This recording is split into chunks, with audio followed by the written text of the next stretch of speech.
Hello guys, বুঝতেই পারছো এখন শীতটা জমিয়ে পড়েছে। তো এখন এই ডিসেম্বর জানুয়ারি করে আর ফেব্রুয়ারি করে একটু মনটা থাকে, ঘুরু ঘুরু ব্যাপার থাকে মনটা। তো সেই জন্যই আমরা কাজ বাজ সেরে সকাল সকাল বেরিয়ে পড়লাম গার্ডেনের উদ্দেশ্যে। গার্ডেন মানে বাড়ির পাশেই, আমাদের কাছেই বোটানিক্যাল গার্ডেন, খুব সুন্দর জায়গা একটা।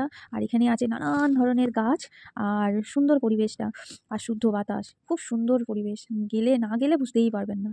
তো আমরা কাজ বাজ সেরে রান্না টান্না করে নিলাম, নিয়ে প্রায় 3টে বাজে তখন বেরিয়ে পড়লাম গার্ডেন। তো গার্ডেনে গেলাম, এখানে বাড়ি থেকে বেশি টাইম লাগে না, 10 মিনিট লাগে। তো টোটোয় উঠে চলে গেলাম গার্ডেনে। এবারে দেখতেই পাচ্ছ খুব সুন্দরভাবে ঘুরেছি, আর নানান ধরনের প্রাকৃতিক দৃশ্য দেখে দেখে মন ভরে গেল।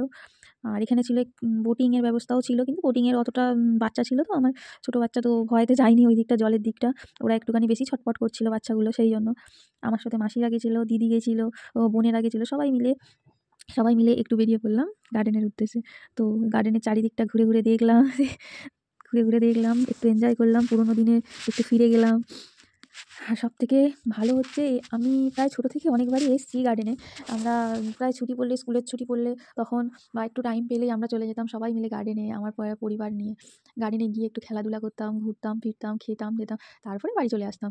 তো একটু ঘোরা মানেই ছিল আমাদের বোটানিক্যাল গার্ডেন, তখন কাছেই। তো আজ বড় হয়ে গিয়ে আমার মেয়েও হয়ে গেল, তারপরেও এখনও ছাড়িনি। তো চলে গেলাম গার্ডেন। দেখতেই পাচ্ছ গাইস, সুন্দর সুন্দর গাছ আছে এখানে। সবথেকে মেন হচ্ছে এখানে বটগাছ। বটগাছটা হচ্ছে বিশাল বড় এরিয়া নিয়ে আছে, অনেক পুরনো। না গেলে বুঝতে পারবে না। আর পাশেই আছে গঙ্গা, রাস্তা দিয়ে হাঁটতে হাঁটতে পাশ দিয়েই, ডান দিকেই দেখতে পাচ্ছেন ওদিকে গঙ্গা, সোজা গেলেই গঙ্গা। এবার গঙ্গার পাড় দিয়ে হাঁটতে হাঁটতে আরোই ভালো লাগে, মনটা ভরে যায়। তো এখানেই আজকে সারাদিন ধরে কাটালাম, খাওয়া দাওয়া করে তারপরে বেরালাম। তো এই বটগাছটা দেখতে পাচ্ছেন, এখানে পড়ে গেছিল এক ঝড়েতেই, অনেক বছর আগে। তো ঝড়েতে পড়ে গিয়েও তাও ওর মানে বেঁচে আছে গাছটা। আর এই যে গঙ্গা, আর গঙ্গার পাশে অনেক স্টিমারও আছে ওই পারে, দেখতেই পাচ্ছেন। আমরা একটু ঘুরে ঘুরে বেড়াচ্ছি, আর আমার মেয়েটা তো খুব মজা পেয়ে গেছে গিয়ে। এগুলো কিছু কিছু পুরনো অফিসগুলো এখনও রয়েছে গার্ডেনের মধ্যে, যেগুলো অফিসগুলোতে কোনো কাজ হয় না, কিন্তু পড়ে আছে পুরো মতো। আর এইটা হচ্ছে পুরনো একটা শিব মন্দির, আমাদের ছোটো থেকে এই মন্দিরটায় গিয়েছিলাম, মানে এখনও গেলাম, বেশ ভালো লাগে মন্দিরটাতে গেলে। অনেক পুরনো শিব মন্দির, এখন অনেক ডেভেলপমেন্ট হয়ে গেছে তাই, নইলে আগে ভাঙা মতো ছিল মন্দিরটা পুরোই। আর শুধু ঠাকুরটা সেমই আছে, কিন্তু পুরো ভাঙাচোরাই ছিল, এখন খুব সুন্দর বানিয়ে দিয়েছে। আর এখানে আছে সবথেকে বড় হচ্ছে পদ্ম ফুলের পাতাগুলো বিশাল বড় বড়। এই যে মাসি আর বোনঝি মিলে একটু খুনসুটি করে নিল। এই যে পদ্ম পাতাগুলো দেখতেই পাচ্ছ, কত বড় বড় পদ্ম পাতা এখানে। এখানে ফুলগুলো হয় খুব বড় বড়। আমি ছোটোবেলায় যখন দেখতাম ফুলগুলো, এত বড় বড় পদ্ম ফুল দেখতাম। এখন তো সেগুলো দেখাই যায় না অতটা, গার্ডেনের মধ্যে সেরকম কিছুই নেই এখন। আগে কি সুন্দর ফুল গাছও সাজিয়ে রাখতো, এখন তো ফুল গাছও দেখতে পাই না। এই কটা দেখলাম, এই যে জবার গাছের বাগান, এটা শুধুই জবা ফুল আছে এখানের মধ্যে, আর কিছু নেই। এই জায়গাগুলোতে খুব সুন্দর সুন্দর নানান ধরনের ফুল রাখতো, এখন সেই সব কিছুই চলে গেছে, কিছুই নেই। আর এই দেখতেই পাচ্ছ, পরিষ্কারও মনে হয় করে না, সব জঙ্গল হয়ে আছে। এখানে নানান ধরনের ক্যাকটাস দেখতে পাবেন। আর সবথেকে হচ্ছে সন্ধ্যেবেলা, যখন আগে আমরা ছোটোবেলায় বেরাতাম গার্ডেন থেকে, বেরাতে গিয়ে তখনই দেখতে, মানে চারিদিকটা অন্ধকার হয়ে আসতো, তো তারা তখন দেখতে পেতাম কি না কত শিয়াল চড়তো। এখন সেই সব জিনিস দেখা যায় না, কেন এত পাবলিক হয়ে গেছে যে সেই শিয়ালদের তো দেখা দূরের কথা। তো একটা মানে কি বলবো, এখন আর সেই জিনিসগুলো নেই। আর আছে নানান ধরনের পাখি আছে, খুব পাখি আসে, পাখির আওয়াজে পুরো কান তো ভরে যায়। সারাক্ষণ কিচিরমিচির করতেই থাকে গার্ডেনের মধ্যে। আর সবথেকে আছে এখানে হচ্ছে গাছের মধ্যে বাদুড় আছে অনেক। আর এখানে তো কিছু খাওয়াও যাবে না, কারণ ভেতরে কোনো খাবারের দোকান ছিল না।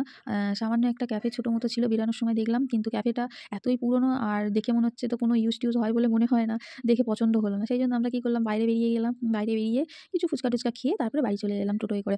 কিন্তু এখানে টিকিট হচ্ছে, ঢুকতে গেলে টিকিট লেগেছিল আমাদের 30 টাকা করে পার পার্সন, 30 টাকা করে। আর এমনি মোবাইল অ্যালাও আছে, শুধু কালো প্লাস্টিক নিয়ে যাওয়া যাবে না, এটাই ব্যাস।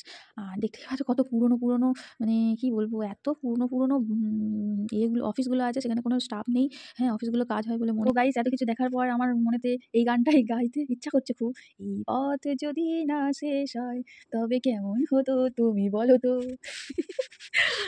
যত হেঁটেই চলেছি, মানে রাস্তা আর শেষ হয় না, আর ভেতর দিকে চলে গেলে তো আপনার রাস্তাই খুঁজে পাবে না। তো কিছু লাস্টের দিকে একটু ফটোশুটও করে নিয়েছি, সেগুলো দেখাবো লাস্টের দিকে। তো গাইস, তোমাদের কেমন লাগলো একটু জানি। তো গাইস, আমার মতো কে কে আছে এরকম ছোটবেলাকার সুন্দর সুন্দর মুহূর্ত, মেমোরিগুলো যদি আমরা আবার যদি ফিরে পেতে চাই, তো আবার যেতে পারি এইখানে। তো কে কে গেছো অবশ্যই কমেন্ট করে জানিও। আজকে এই ভিডিও এইটা অবশ্যই তো গাইজ ফটোশ্যুটগুলো দেখেই নাও একটু সব কিছু যখন দেখালাম সবাইকে তখন এগুলোও দেখিয়ে দিই একটু কী ফটোশ্যুট করলাম।